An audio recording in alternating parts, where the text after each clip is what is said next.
Olá, tudo bem? Vamos então para a nossa sexta formação, né? Vamos hoje começar a falar sobre uma característica do povo brasileiro, né? E tudo isso são fontes de pesquisas, pesquisas sérias, que nós devemos levar em conta da estatística, do, das características do nosso povo. A maior característica do nosso povo é a criatividade.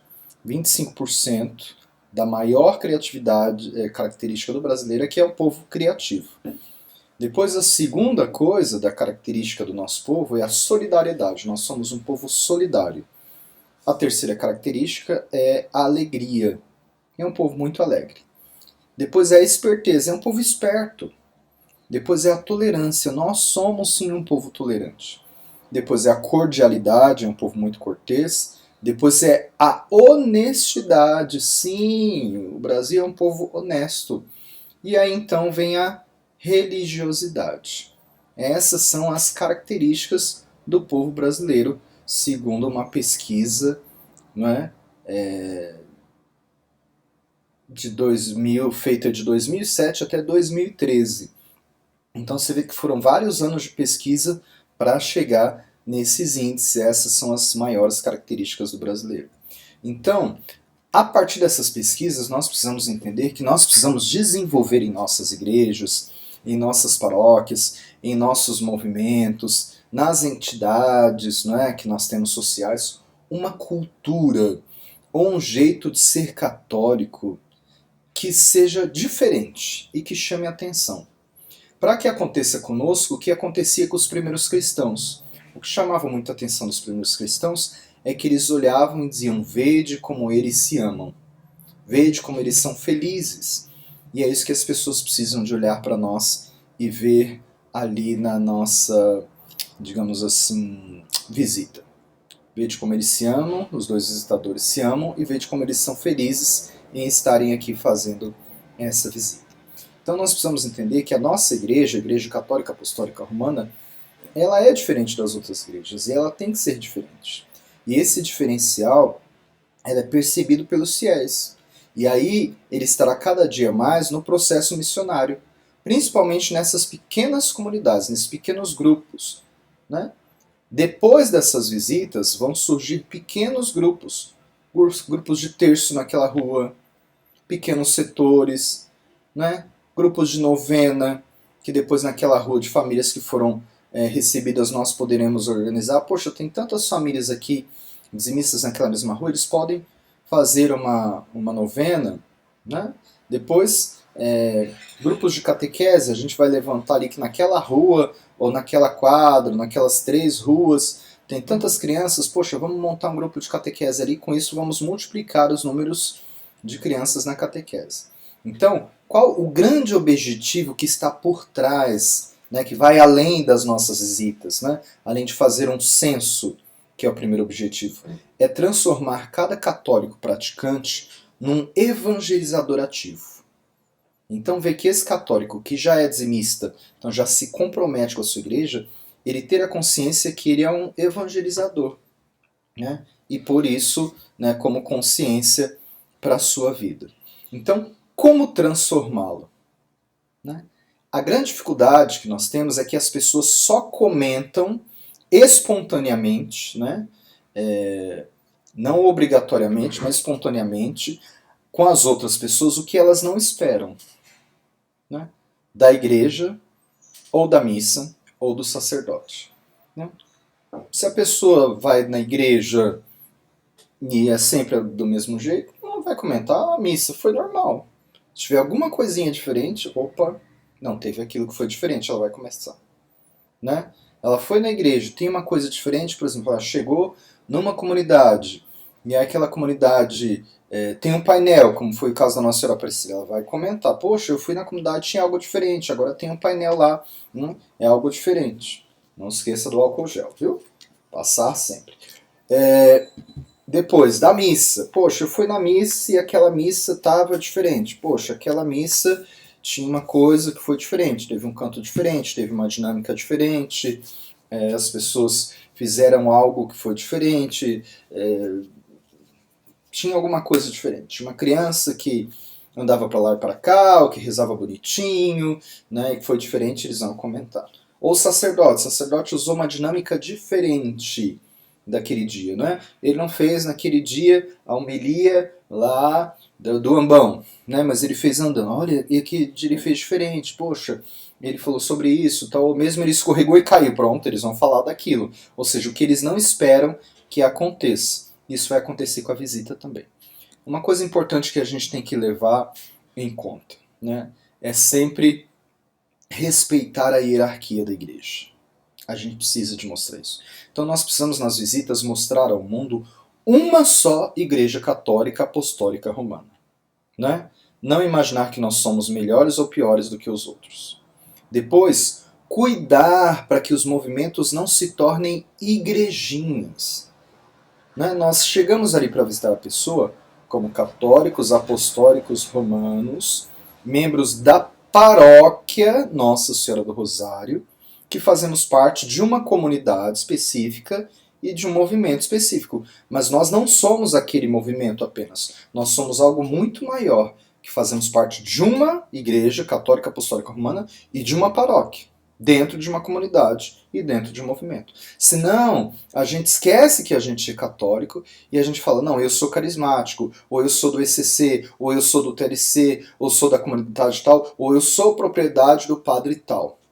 Não, nós somos todos católicos apostólicos romanos. Então, eu só pertenço a um movimento, ou uma comunidade, ou uma pastoral, ou um organismo, ou uma comunidade, porque antes eu sou católico apostólico romano. Porque antes eu fui chamado a participar de uma paróquia, né? Eu participo daquela paróquia muitas vezes até onde eu resido. E aí a gente tem que entender o que é paróquia. A paróquia é uma comunidade de comunidades. É um território paroquial onde eu participo, né? Então a gente precisa de fazer ali, talvez sem perguntar diretamente, né? Mas ir levantando dados nessa visita para a gente pôr nas observações. Aqueles dados que nós já falamos em outras formações, né? Então, o que é a nossa paróquia? Veja bem, a paróquia não é a igreja matriz, a paróquia são todas as comunidades, é todo o território paroquial.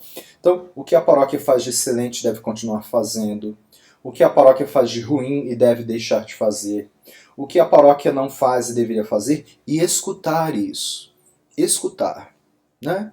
Depois, uma coisa que a gente pode citar para as pessoas, né? Pedir para elas citar 3 coisas que devemos fazer para reforçar o que nós fazemos de excelente. Nós, que estamos ali fazendo visita, né? Nós que somos, digamos, os líderes, mas também ela. Né? E depois 3 coisas que nós devemos fazer para eliminar o que nós achamos de ruim e devemos deixar de fazer do nosso próprio ponto de vista. É uma coisa que a gente tem que se perguntar para nós e talvez ali no final, lá no meio do bate-papo finalzinho, perguntar para essas pessoas, né, o que ela pode e o que nós podemos fazer também. Seria uma boa dica. Também nós precisamos já de pensar em algumas dificuldades que virão. Porque terá dificuldades? Claro que terão dificuldades. E talvez se a gente olha para essas dificuldades agora, algumas que poderão vir, fica mais fácil de nós enfrentarmos elas depois, não é? E aí nós precisamos entender e aprender como se relacionar com pessoas difíceis e como enfrentar problemas naquele relacionamento ali na visita. Isso é muito interessante porque isso te ajuda também a lidar na tua casa, na tua família, no teu trabalho, na tua comunidade, na tua pastoral, no teu movimento, na tua paróquia, né? Porque nós encontramos nas comunidades pessoas difíceis, né? E nós precisamos entender quais os modos de enfrentar problemas no relacionamento e resolver até problemas pastorais e paroquiais, né? Entenda uma coisa, no mundo todo, principalmente nessa época de pandemia ou pós-pandemia, as pessoas estão muito mais estressadas, né? As pessoas estão menos pacientes, né? Estão vivendo uma nova realidade, né? É a invasão do privado no público, né? Hoje mesmo eu falei com um padre amigo meu, que inclusive saiu daqui da paróquia Nossa Senhora do Rosário para ir para o seminário, o padre Márcio Farias Nogueira, né? Marcinho, que está agora na Itália, pároco lá na cidade de Livorno, e perguntei para ele como é que está funcionando, né? E ele falou, olha, aqui nós já estamos voltando, né, vai começar agora esse final de semana, as pessoas a irem para a igreja, muitos ainda estão com medo, e ele falou assim, mas é uma pena, porque a nossa esperança é que as pessoas aprendessem com isso, mas infelizmente algumas pessoas não aprenderam nada. Não aprenderam nada. Então, quer dizer, nós precisamos ver se nós vamos aprender alguma coisa ou não. Pode ser que sim e pode ser que não. Então entenda, as pessoas provavelmente, não todas, mas uma boa parte, no pós-pandemia estarão mais sensíveis. Porque nesse período as pessoas andam com os nervos à flor da pele. Então eles tomam tudo pelo lado pessoal. E o ambiente ficou muito mais complicado. A gente até pergunta onde é que foi parar a paciência nesses tempos de pandemia agora, a gente não sabe. Né? Então nós precisamos na visita ser impacientemente paciente. Impacientemente paciente. Tem muita paciência. Depois, afastar gírias do nosso, né, trato ali com a pessoa. E nunca falar palavrão, de forma alguma. Então, se você é uma pessoa que deixa escapar uns palavrões, tem que cortar isso, né, já no teu dia a dia e na tua visita também. Parece ser uma coisa óbvia, mas eu tenho que falar isso para você. Depois, cuidados que a gente tem que tomar, importantes nas visitas. Você precisa de ficar alerta. Primeiro, sempre vá de 2 a 2. Evite ir sozinho. Lembra, Jesus enviou 2 a 2. Nós não podemos correr o perigo, né, de ir sozinho, a gente não sabe o que a gente vai encontrar lá, mas eu já conheço a família. Mas vá de 2 a 2. Siga o mandamento de Jesus. Nunca vá sozinho. Depois, muitos de nós não gostamos da nossa própria voz. Eu, por exemplo, não gosto de ouvir a minha voz, que eu acho uma voz esquisita, uma voz de taquara rachada, mas a gente não pode se preocupar com isso, é dom de Deus, foi a voz que Deus nos deu, então nós precisamos ir com a voz que nós temos, com o cabelo que nós temos, com os olhos que nós temos, né?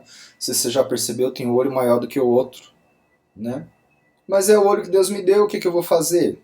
Né? Então a gente tem que pôr a cara na câmera e falar com você, né? Então não se preocupar com essas coisas, né? Eu estou um pouco gordo, tá isso, estou um pouco magro, eu sou muito alto, sou muito baixo, não tem problema, você tem que ir do jeito que você é, Deus te chama desse jeito mesmo. E tomar muito cuidado com a manipulação, porque às vezes as pessoas na visita, eles vão querer te manipular. E você está sendo manipulado quando tiver um dos seguintes sentimentos: culpa, ignorância ou ansiedade. Presta bem atenção nessas três coisas. Culpa, ignorância e ansiedade é sinal que as pessoas estão manipulando você. Né? Você precisa de ser um ser humano assertivo. Né? Você precisa de acertar na visita. Então, para isso, você precisa de entender que você tem o direito de dizer eu não sei. Você pode dizer isso. Você não sabe, você dizer não sabe. Não sei. Pronto, você pode dizer isso? Pode. Isso não é vergonha para você. Depois você tem o direito de dizer eu não entendi. Que às vezes você não entendeu. Você tem o direito de dizer. Depois você tem o direito de se relacionar com uma pessoa, independente da boa vontade dela em se relacionar com você.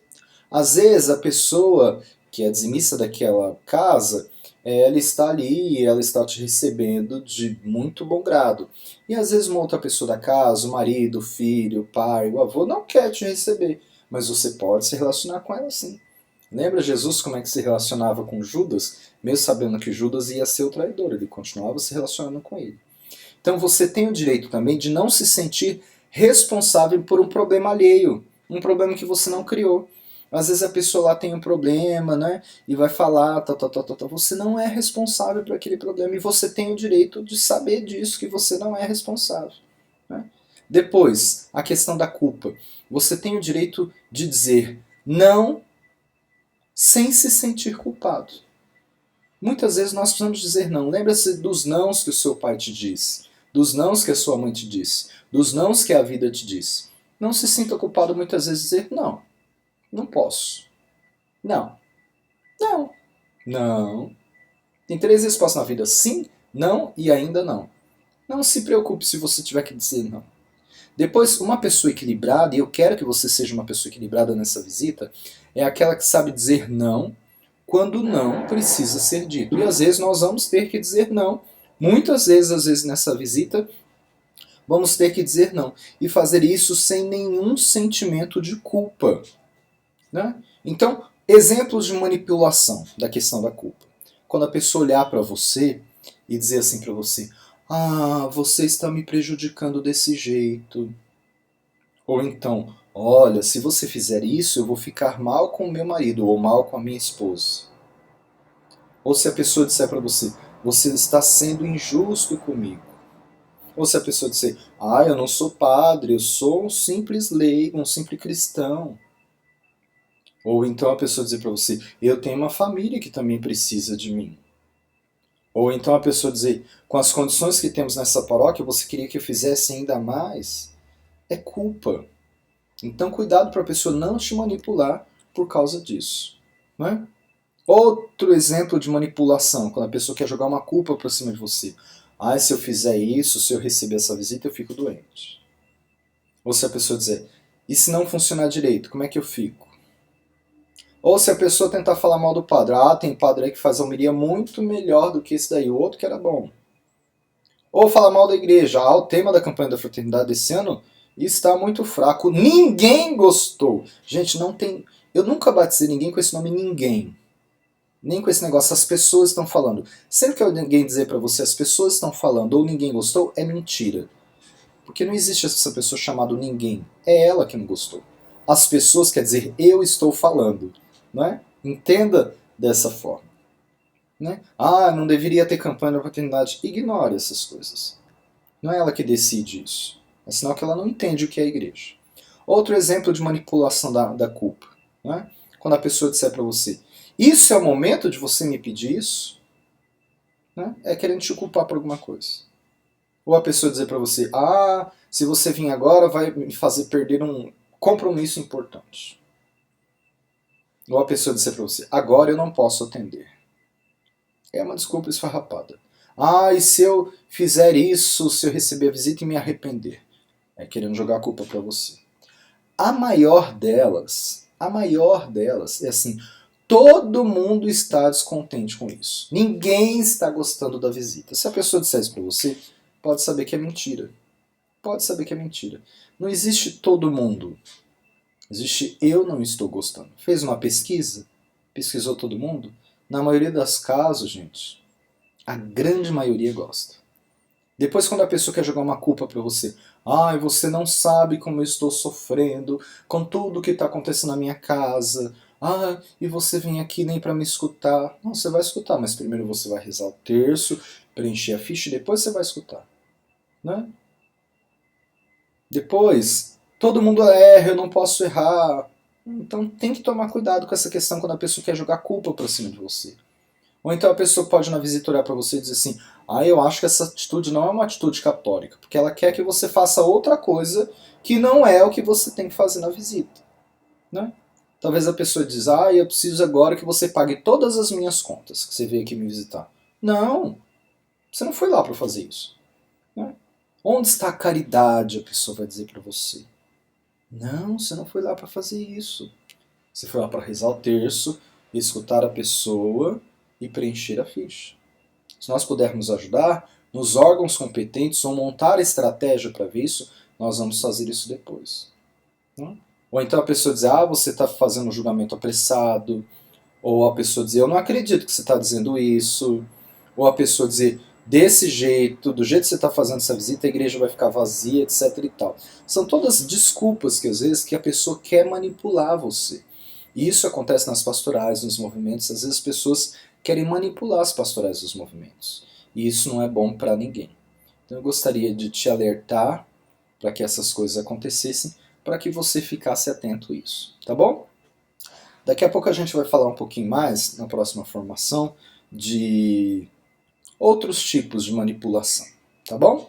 Que Deus abençoe você, que você se prepare bem para essa visita e que o Senhor te ajude hoje sempre, tá bom? Que Nossa Senhora do Rosário abençoe você, a sua casa e a sua família e que você hoje aproveite para convidar mais alguém para ser missionário, né? Aí manda para ele esses links, né? Pode ser até alguém que não esteja inserido numa pastoral, num movimento, talvez uma pessoa até nova, uma pessoa que já participou da igreja, já se envolveu nas visitas, ou talvez que nem fez isso. E aí você vai mandando em ordem, né? formação 1, formação 2, formação 3, formação 4, né? Para a pessoa ir já se preparando e quando começar a visita, quem sabe ela retomar esses vídeos estará mais preparada. Tá bom? Que Deus te abençoe e te guarde, pela fiel intercessão de Nossa Senhora do Rosário, em nome do Pai, do Filho e do Espírito Santo. Amém. Deus abençoe.